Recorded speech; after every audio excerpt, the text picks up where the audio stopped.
Y es verdad que Joe es un escritor nada amable con los lectores.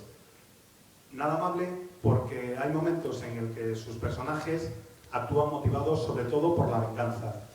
Y aunque sea difícil reconocerlo en ocasiones, la venganza y el odio son dos grandes motivos para hacer las cosas. Si estás feliz y contento, muchas veces no reaccionas. Pero si te han hecho daño, el odio te impulsa para llevar a cabo pues, algunas de las acciones que a lo mejor no llevarías a cabo en otras circunstancias. Y quiero saber si esa es su visión realmente del mundo. Si cree que la ira es, no lleva al lado oscuro, que también, pero sí uno de los motivos que impulsan a la gente a actuar. One of the things I was going to say, sense of humour, key. You can forgive someone a lot if they make you laugh. I mean, maybe not if they're doing it to you directly. You probably can't forgive them. But I think as a reader, if you can kind of get into someone's sense of humour, if you can find someone funny, then that gives you a bit of an insight into what they're like, makes them, humanises them, makes them feel real. Un añadido, una cuestión que se me había quedado en el tintero, un elemento clave es el sentido del humor. Creo que puedes comprender y perdonar hasta cierto punto a una persona si eres capaz de entender su sentido del humor, si te hace reír, porque eso hace que veas el mundo un poco a través de sus ojos, y eso es un elemento muy importante para poder empatizar con los personajes.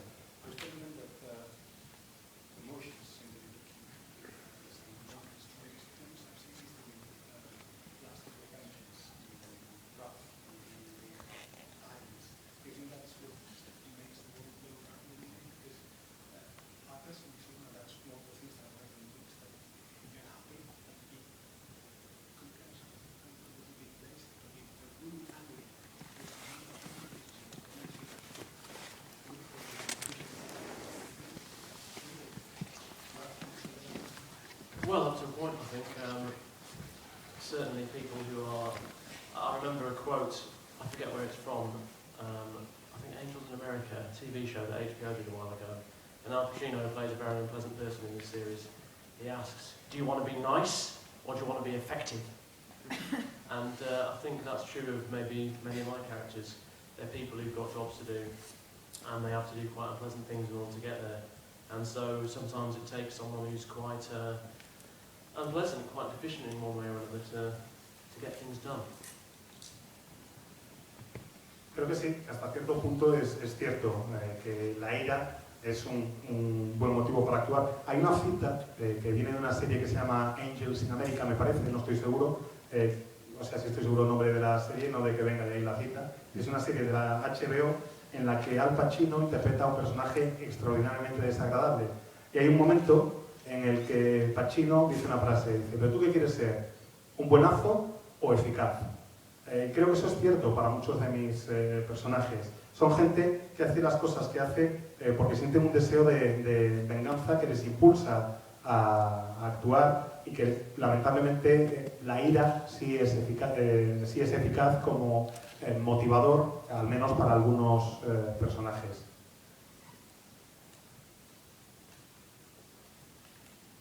Aparte de las emociones, aparte de la historia, aparte del entorno, Joe es un maestro a la hora de escribir momentos épicos.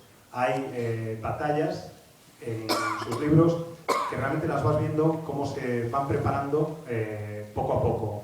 Empiezas un libro y sabes que a mitad del libro más o menos te vas a encontrar con una gran batalla y te anticipas realmente a esos preparativos de los ejércitos y te anticipas realmente a esa descripción del terreno. Tiene una gran capacidad como escritor a la hora de meter a sus lectores en un mundo de fantasía que está basado claramente en un mundo real y de utilizar elementos de batallas de la historia. Ya nos ha comentado un poco ese interés por la historia, sobre todo la historia militar, pero me gustaría que nos dé, para que tengáis un contexto un poco más amplio, algunos ejemplos concretos de qué batallas, de qué periodos históricos son los que más le interesan.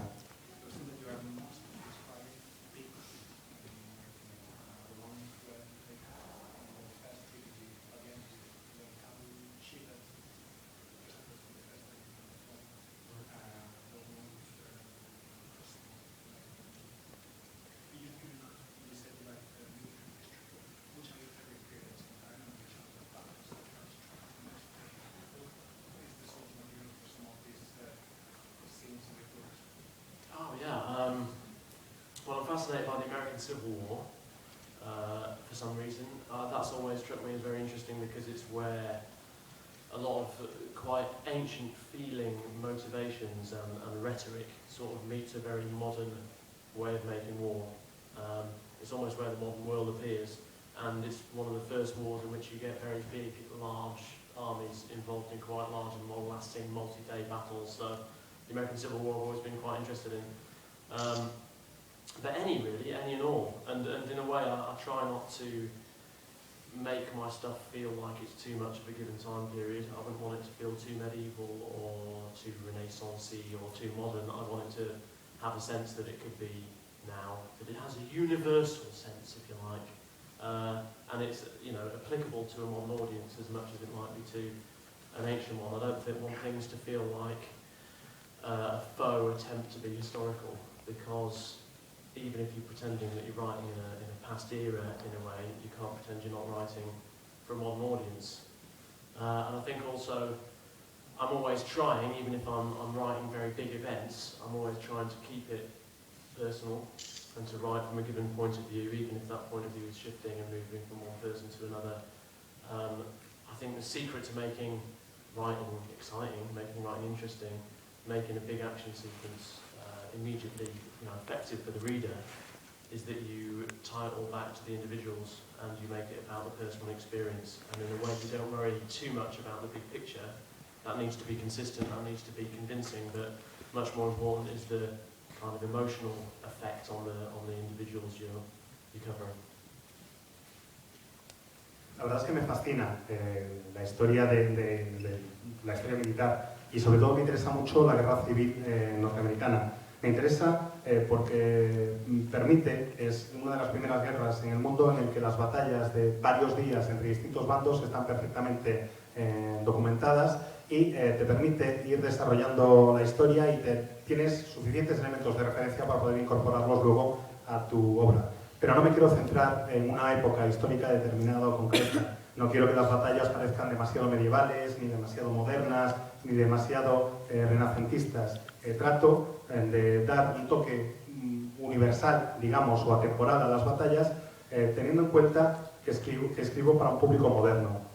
Algo que necesito es que el público entienda los referentes que estoy utilizando. No puedo pretender crear una falsa novela histórica. Quiero utilizar elementos de la historia, sí, pero para crear un contexto general dentro del que se puedan mover el lector y los personajes. Trato siempre de centrar los acontecimientos, por grandes que sean, por gran escala que tengan, en la perspectiva de personas en concreto, en el punto de vista de los personajes.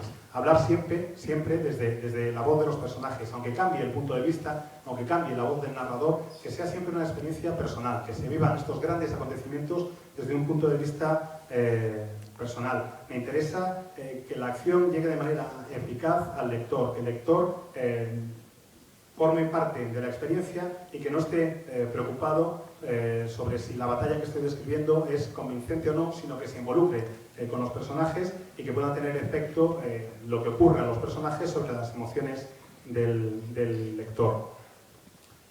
Os he adelantado de momento los 5 libros que tiene publicados Joe, pero charlando con él antes me dice que tiene el 6º, por lo menos así un poquito por encima, como voy a meter demasiados detalles, que no voy a destripar nada. Tiene el 6º a punto de acabar. Voy a aprovechar que no hacéis preguntas para preguntarle algo que a mí me interesa, que es saber de qué va el 6º y qué personajes van a volver a aparecer.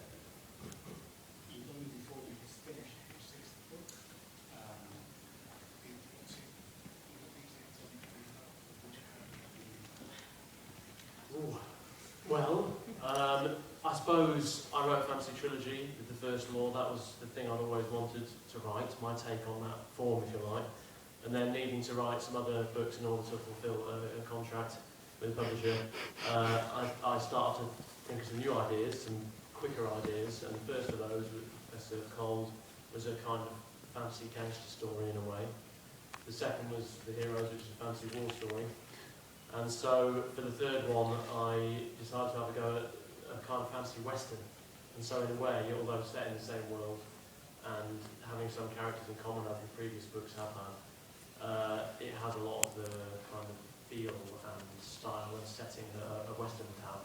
No six guns, but similar kind of settings, wind-blown streets, dusty standoffs, cattle, wagons, those sort of things you'd expect from a Western, really, but fused with the kind of fantasy setting that I've created. That's the idea. El caso es que cuando empecé a escribir novelas de fantasía, mi idea era escribir la trilogía original de La Primera Ley. Y lo que ocurre es que por contrato, firmé un contrato para 5 libros y me encontré con que tenía que buscar firmé un contrato para más libros y me encontré con que tenía que buscar nuevas ideas. De ahí surgió, en primer lugar, por ejemplo, La Mejor Venganza, que fue mi cuarto libro. Fue una idea que tuve relativamente rápido y una novela que pude escribir con relativa facilidad. Básicamente es una historia de una venganza, una historia de la mafia, ambientada en un entorno de fantasía. Los héroes, la siguiente novela que escribí, era una historia de guerra ambientada en un entorno de fantasía. Y la siguiente novela va a ser una historia del oeste que tiene lugar en el mismo mundo, en este mundo de fantasía donde se desarrollan todas mis novelas.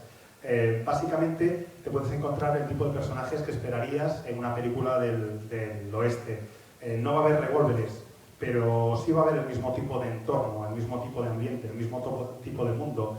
Pueblos semidesérticos, azotados por el viento, duelos, muchas cabezas de ganado, diligencias. Básicamente lo que te puedes esperar, como digo, de una historia del oeste, pero ambientada, en este caso, en el mundo de fantasía que he ido creando con todas mis obras. Perdona, ¿puedo hacer una pregunta? Sí. Llegué algo tarde, no sé si hablasteis al principio de ello. Una de las dudas que siempre me surge cuando afronto pues una novela de fantasía o lo que sea, es si el autor tiene muchas dudas a la hora de incluir otras especies o cómo tratar el tema de la magia. Yo no sé si Abercrombie tuvo muchas dudas a la hora de, cuando se puso a escribir, tratar esos temas de una manera o de otra.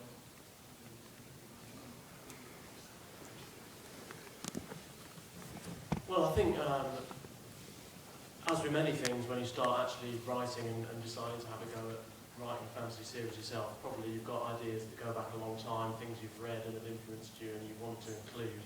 So I think you probably almost, without thinking about